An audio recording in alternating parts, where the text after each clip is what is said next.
And you're welcome back. Majority Chief Whip Annor Dompreh says the leadership of the minority must immediately resolve the controversy surrounding the new sitting position of former minority leader Haruna Iddrisu. Today on the floor, Haruna Iddrisu caused a stir when he refused to sit on the seat that had initially been allocated him. We'll hear from Annor Dompreh shortly, but first listen to Haruna Iddrisu saying he can't take over Collins Dauda's seat because he is senior to him. Forgive me that I have to assume your chair. There was whether I should take over from Honorable Collins Dauda or not. And I've told them that Honorable Collins Dauda is senior by age, senior even to this house. I would not fit into his chair as somebody who is well trained from home. So any other chair, Mr. Speaker, acceptable to me. I'm still the elected member of Parliament for Tamale South. I thank you.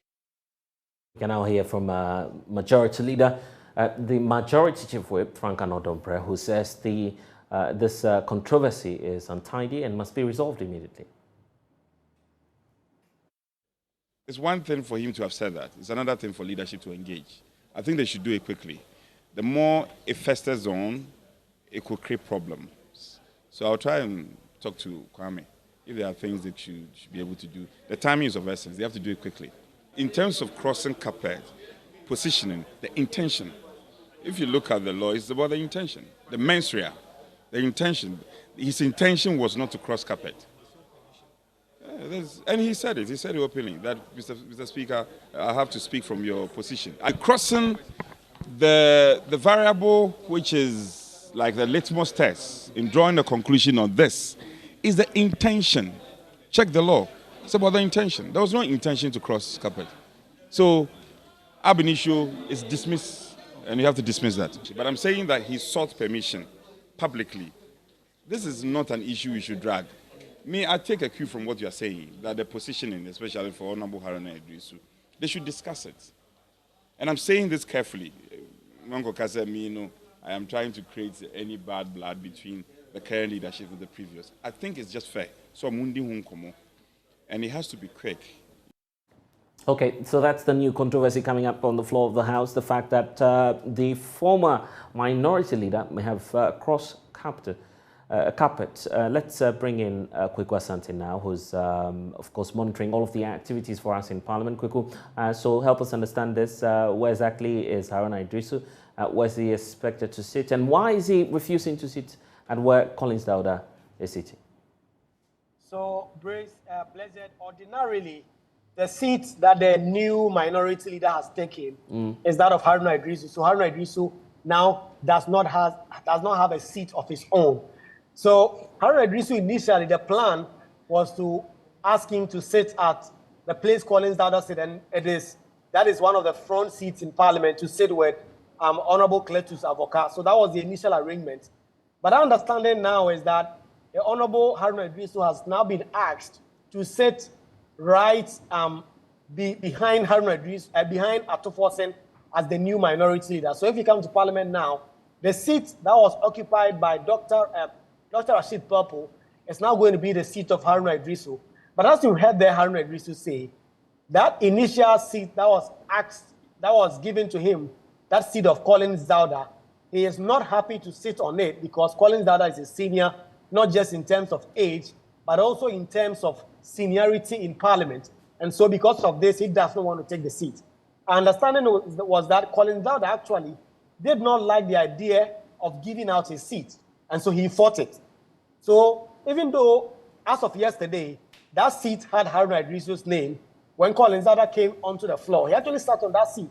And so we understand some push and shoves in the back had happened for some time. It was on this basis that Haruna Iddrisu came on the floor today. When he came to the floor, he did not sit on that chair. He came to sit behind the minority leader's seat in Parliament. And he sat there for a while before he moved to the First Deputy Speaker's chair on the NPP side of the House. And that is very unusual for a minority member to be speaking on the majority side.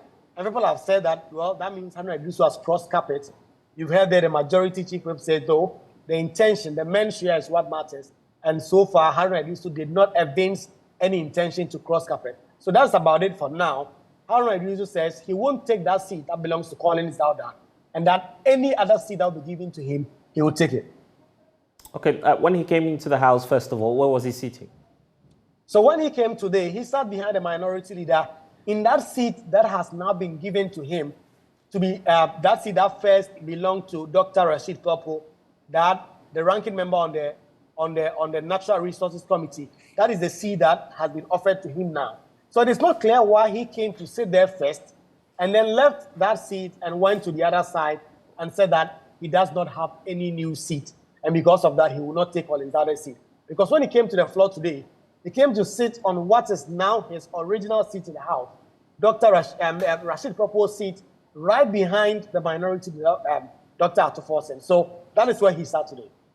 Okay, how's the leadership intending to resolve this issue? We know that it's generating a lot of tension in the House. Right, so clearly today it was a bit untidy. When that happened, you would see that the majority side trying to clutch on it and trying to get some political points out of it. They are trying to make this a matter of the NDC in this area. The NDC minority caucus fighting each other and not agreeing on what they have to do. So that is the point. But our sources in the minority say that this is just a storm in the teacup, and that Haruna Idrisu has actually been offered a seat, Rashid Purple's seat, that is just behind the minority leader's seat in Parliament. So from tomorrow, if Haruna Idrisu comes to the floor again, where we expect him to sit is right behind Dr. Kesela Atuforsen. Okay. The seat Dr. Rashid Purple used to sit on. Okay, thank you. Kweku Asante, parliamentary correspondent, giving us the latest there. Reverse the publication of your premature report. That's the rather strange order coming through from the Minister for Justice and Attorney General, Godfred Yeboah-Dame, asking the Auditor General, Johnson Ekwuama-Isiedu, to follow what he believes is the laid-down procedure for releasing audit findings. In his latest special audit, as we know it, the government on government expenditure during the COVID-19 pandemic, Johnson Ekwuama raised some concerns and called for the retrieval, for instance, of the state funds that were used to purchase some COVID-19 vaccines, including $80 million worth of the vaccines which have not been retrieved and are locked up with the country's international partners. Well, in spite of all of these concerns, former Auditor General Daniel Yaw-Adom-Malevo is calling for a surcharge. As to why there is no disallowance or surcharges recently, I think the best person to answer that should be the Auditor General. Remember, the Constitution under Article 1A7 Clause 7B provides that the Auditor General, in the performance of his function, can disallow any item, in fact, he used the word may, disallow any item of expenditure which is contrary to law and surcharge the people responsible. And that is what I sought to do, because I thought if there are no consequences for the infractions, the culture of impunity will continue. So that is what I sought to do. And I know for sure that the current Auditor General, Mr. Johnson Ekwuama, is more than capable of doing the same. Maybe he may have some challenges which I am not aware of, but I think that by the time I left office, the mechanisms and the institutional arrangements were in place, which he can use to do same. Yeah, but you want him to go ahead and surcharge, do you? Of course, yes. In fact, I was waiting to hear that following this report, these people who are misusing money have been surcharged, because if we don't do that, we can continuously audit. He can send his people 1,001 times on the field, but we will continue getting these infractions. And even people get emboldened because they think that nothing is going to happen as a result of this audit. So it is my wish and my expectation that those that is saying refund should go ahead, serve them with notice of intention to disallow and surcharge them. If they are not happy, they should go to court. It doesn't matter whether they go to court or they don't go to court. It is quite deterrent. And if they go to court, well, they may win, they may not win. The Auditor General may lose some of the cases, may win some of the cases, but that is the name of the game. I want to bring in now Ibrahim Murtala Mohammed, who's MP for Tamale Central and also a member of the Public Accounts Committee in Parliament. Thank you for your time here on The Pulse. Even before we hear from you, on this latest directive from the Attorney General. I want you to listen to the concerns of the New Patriotic Party as well. They believe that some of the findings, of course, we need to wait for a proper exhaustion of some of the items identified by the Auditor General. Listen to the NPP side. Friends from the media, the $120 million expended through the UNICEF AVAT platform to procure some 16.9 million Johnson & Johnson vaccines should not have been flagged, given effective communication. This would come to light if officials had worked diligently. As it turned out, the Ministry of Health has agreed to a delivery schedule tied to the domestic uptake of the vaccine. Therefore, the $81 million flagged by the auditors is not lost to the state, and everybody knows that. The infraction cited against the Ministry of Information, which the NDC appears to be harping on, is a product of a breach of the regular audit procedure. Ideally, the audit service would typically organize an exit conference to discuss their findings and allow the agency the opportunity to clarify where necessary. However, this was not done. In a letter by the Ministry of Information to the auditors, it detailed the explanations to justify the basis for that expenditure to the audit. But now the truth would not matter because the NDC has taken off already with this false impression that something had been done wrong in that case, when indeed it was a question of breach of procedure. At least, ladies and gentlemen, you know today, and so you can correct the NDC when they make those false claims in your... Okay, so that's the position of the NPP. For you as a member of Parliament, and of course, having served on the Public Accounts Committee, do you feel that this special report on COVID-19 as issued by the Auditor General is premature, a reason for which we must, of course, heed the calls of the Attorney General to unpublish? To the gentleman, I think is the gentleman at the Dankwa Institute. Yeah, so that's the Director of Communications for the NPP, Richard. Okay. In the first place, his statement is not true. In the second place, his conclusion is made from the position of absolute ignorance of how the Auditor General operates. And the third place is a desperate attempt to deceive the people of this country into believing that the Auditor General did a terrible job. It is important for me to also add that the position the NDC has taken on the matter of the Auditor General's report is the position taken by every meaningful civil society organization I have known. It's a position taken by you, the media. It's the position taken by anybody who sincerely and genuinely thinks that corruption ought to be fought. It is also important to state that the Auditor General, this Auditor General, was appointed by President Nanado. He was appointed after the other former Auditor General was hounded out of office. And it is also important to add that the processes by which the Auditor General does his work and how it reports his work is the same way they have been doing even when the NPP was in opposition. Let me quickly say that to say that the exit conference was not done can only be said by someone who doesn't even know how the Auditor General does his report. As a matter of fact, before the report is submitted to Parliament, the exit conferences would have been held. When the report is submitted to Parliament, then Mr. Speaker then refers it to the appropriate committee, in this case, the Public Accounts Committee. The Public Accounts Committee would then afford individuals or institutions cited for either breaches as far as our financial management are concerned in this country to come and defend themselves or to justify why those breaches were occasioned. So the argument that the Auditor General's reporting on the issue is illegal, as stated in the letter by the Minister for Justice and Attorney General, for me is bunking. And to be very honest, I would advise this young Minister for Justice and Attorney General not to allow his actions to be emotionally driven. In the first place, the moment an individual or institution is cited by the Auditor General from their investigation, that institution or that person is taken through all the processes, including the exit conference.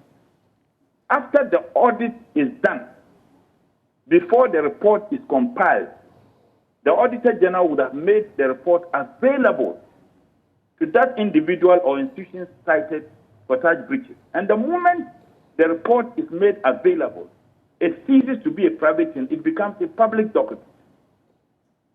Also, again, when the report is submitted to Parliament, and Mr. Speaker refers it to the Public Accounts Committee, it becomes a public document. Mind you, our sittings are done publicly. That's why they call it Public Accounts Committee. Our sittings are done publicly. And in fact, before even the report is submitted, you go through the Auditor General's report, website, you will find the entire report. So I don't get the point that the Auditor General should not publish it. Publishing it doesn't mean that those people have been deemed to have committed crimes. That is why they say the report. In fact, it becomes a crime after the Public Accounts Committee affords the individuals or institutions cited the opportunity for them to come out and defend. If they are unable to defend themselves, the report is then sent to plenary. Once it is adopted by the entire House, then it becomes a prima facie, if you like, grounds for prosecution. One thing I have seen that this Minister for Finance is running away from is that our committee has referred to him over 400 individuals and institutions for prosecution. You should find out from him whether he has initiated the prosecution of a single one of them. Over 400 institutions and individuals have been referred to this Minister for Justice and Attorney General to prosecute, and he refused to do so. But in that letter,